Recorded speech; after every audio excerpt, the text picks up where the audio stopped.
on 104.5 The Team, and Alan Hahn, host of Hahn and Humpty, joins us here for a few minutes on Big Board Sports. Good morning, Alan. Roger Weiland in Albany. How are you? Morning, guys. What's happening? Appreciate it. Hey, I hear you guys talking about Saratoga. Have you been there yet this summer? Not this summer, no. I've been up there many times with the Knicks. The Knicks used to do training camp up there for a couple of years. So I got to enjoy some time up there at the best time to be there, which is in late September. Beautiful time to be there up there. We were supposed to do something up there. I think an event. We were going to do a show up there, and it didn't work out. So hopefully we'll get to do one next summer. All right. Well, I love Saratoga. I've become a compulsive gambler since I've arrived. It's amazing how we all become wine drinkers and degenerate gamblers when we go to Saratoga. And you know what? And it's okay. It's okay. No, we love every minute of it. Absolutely. All right. Let me get to this topic. Neil Walker is going to up and leave the Mets here at the birth of his child. The team is 4 games back in the wild card. They were a mess last night. Got clobbered by a bad Arizona team. He'll miss a minimum of 3 games.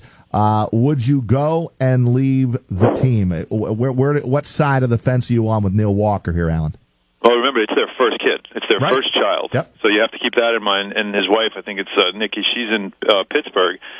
And absolutely you go. There's no question about it. You know, Daniel Murphy was under fire for doing this a while back. Jacob deGrom, if you remember, also early in the season, he did it too, left the team. So, you know, it's a personal experience. You have the right to do it.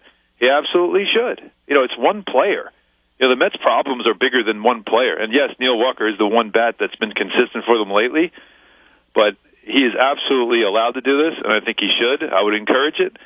And, you know, the problems with the Mets are to me, go beyond him missing a couple of games for the birth of their first child. But for me personally, I don't know if you guys know about our tattoo challenge that we have on our show. Yes. And so I fully encourage this. In fact, I would love to see actually Jacob deGrom also take 3 more days off, just to check in on the child. His child, who I think is a couple of months old now. He should probably take some games off too. Well, Alan, I have 4 kids, so I totally support Neil Walker, man. You can't, and especially as you said, it's the first one, so I don't think anybody should be giving him a hard time. You understand that because I have 4 as well, and I mean, you know, by the 4th one, I think I took a nap.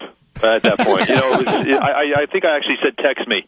You know, when the child, after a while, you start losing count. You really do. I couldn't agree more. But we're done. 4 is more than enough. Are you sure? Are you sure? Because there is such thing as immaculate conception. You know, these things just happen. Alan, that's my take on it. But my partner here is not so sure about Walker leaving this team. No, I just raised What's the issue? I just raised the other side because I just know how fans react to it. I'm playing devil's advocate here. Now I'm getting thrown under the bus. I know that there are fans out there who say, look, Jacob deGrom leaving in April is a lot different than your best bat leaving in August when your team is floundering. Are you getting that sentiment from fans at all? If I do, I'm going to tell them they're wrong. I mean, if I do, I'm going to tell them that you don't have any kids. Like, most of the people that will argue back this way either don't have children or are too young to even be able to relate to it. And honestly, where are the Mets right now in the standings? I mean, if we're talking about game 160 and you're a half game out, it's a totally different story. And I'm sure he would look at it that way as well. I mean, remember, was it last year? Who was it? Was it Nice that FaceTimed when his child was born? Right, he didn't want to miss a game. So it all depends on the situation of a season. But there's still a lot of season left, and it's not exactly they're not exactly running away with anything, and they certainly aren't in it. I mean, they are. It's basically manufactured that this contention that they're in right now. They're not really 3 games out. They're playing horribly. I just, to me, if you're a fan who has a problem with this in August, then you really don't understand what it is to either be married or have a child. We're talking with Alan Hahn, host of Hahn and Humpty, that come up at noon today, and we lead right into their show. We follow Mike and Mike here on Big Board Sports. How big of a disappointment has this season been for the Mets thus far, in your opinion, Alan? Like I said, for me, it's personally, I love it because I'm a Yankees fan, and we had this bet, which I thought by now I'd be already getting the stencil put on me, and instead, I'm right. Actually, I still have a lead, so it's actually been fun to watch. But just stepping back from it, it's been a major disappointment. But you kind of could see from the very beginning of the year when it was, Matt Harvey and what he went through spring training, and then of the injury that knocks him out for the whole year. Zach Wheeler keeps hanging over this team. But he was supposed to be back and pitching at this point. You expected he'd be in the rotation, and instead he's having setbacks as well. I think, you know what? I mean, is this sort of like, what they did with Daniel Murphy? Is this coming back to haunt them? That was a huge mistake. It was not a baseball decision. And when you start doing things like that with your franchise, after a year like they had, it was a magical run last year, and you start letting guys like that walk away, a guy that's important to your team. Yes, they replaced him, and Walker's done very well. But David Wright, you were not prepared for what was going to happen with David Wright. And you had to know that he was not going to make it through a whole season with an injury like that. And Murph could have moved over to third. He was versatile enough to be able to play multiple positions. It's costing you. So these decisions that aren't baseball decisions, these are other decisions, whether it's financial or other things that nobody's talking about, they come back to haunt you. And that's what's happening. So I think this is the bed that the Mets made for themselves this season, and they're dealing with it. But it doesn't mean that they're going to be awful again for a number of years. The pitching's too good, and they just got to reset. But when you don't make decisions based on baseball, they always come back to haunt you. Alan, you're a Yankee fan, as you just said. We're your home for Yankees baseball in the Capital Region. Were you happy to see the Yankees go with the youth movement and shed the contracts? It was the right move, right? Yeah, it was. I mean, some might say it's just, and you could tell Brian Cashman was wanting to do this for a long time, and I'm glad he won the argument. But the best part is that, I always use this phrase, meaningful games. And I said this about the Mets last year with those young pitchers, and they've never really been in the crucible of playoff or even contending games. So that experience alone would be valuable to them. Now, they took it all the way to the World Series, which is great. It only makes you better.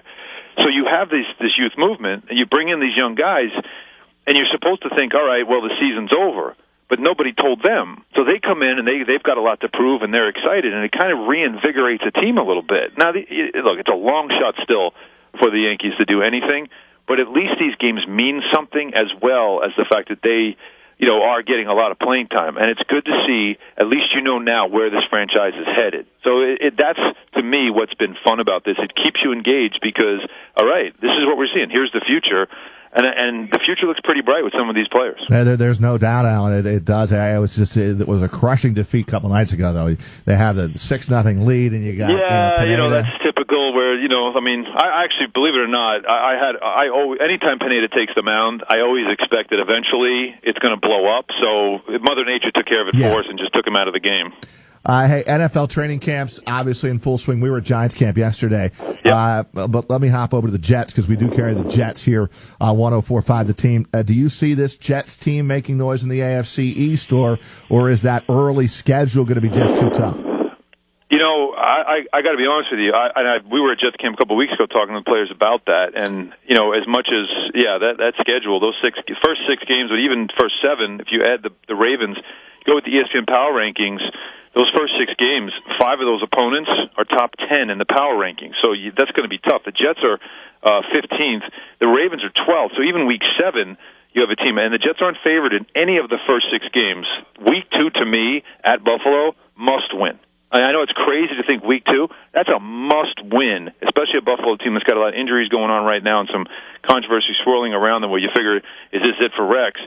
It is at Buffalo. It is short week on a Thursday. You got to get that game. And if you can come out of the first 6 weeks at 3-3, I think you set yourself up where now you can. I think they can get to 10 wins. Now, can they win the division? Jimmy Garoppolo is going to have to be awful. Then you have a shot. But you have to keep yourself at least in the game and see if the Patriots are going to take a step back, missing Tom Brady for the first 4 weeks. I got them pegged for 10. I think they can get 10 wins. I really do. But those first 6 weeks are going to be really interesting. If they can be healthy going into this season, they're a full team, they're a whole team. I do think that they're good enough on defense to be in every one of those games. And the bottom line is, Ryan Fitzpatrick, can he pick up where he left off last season? Yeah, that is always the key. I've also spent a couple of days just back from Giants camp.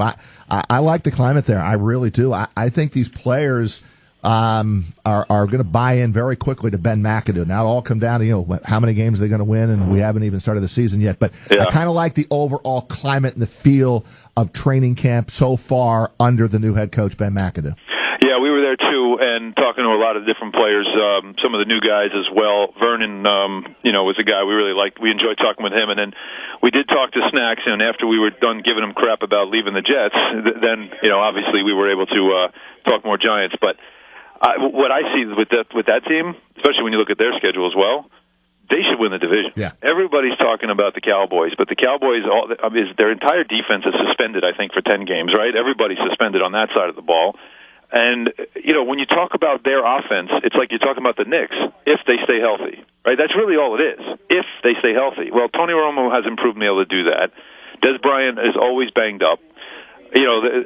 What's his name? The tight end who just escapes my name right now. His name escapes me right now. He always gets hurt. And then they have the Elliott as the running back, who's, Zeke is a rookie. So I don't know why they're ranked so high in preseason. To me, the Giants are the team in the NFC East. They should be the team to come out and win that division. There's no question about it. They're a lot better, and their offense, even without Victor Cruz, is still a really good offense based on last year. Well, I'm a Steeler fan because I go back to my Pennsylvania roots, but I've been in Albany now for 30 years, Alan, and they trained here for 16 years, right? Right. And they become our hometown team, and I go to the Super Bowl when they go to the Super Bowl, so I root for the Giants. There you go, right? You're rooting for you is what you're doing. There you go. It's a very selfish ploy, but I am rooting for me. Alan, you guys have a great show, man. We love leading into you, and have a great show today, and we'll get back in touch, man. Awesome. Thanks, guys. Take care. Thank you, Alan. That's Alan Hahn, host of Hahn and Humphrey.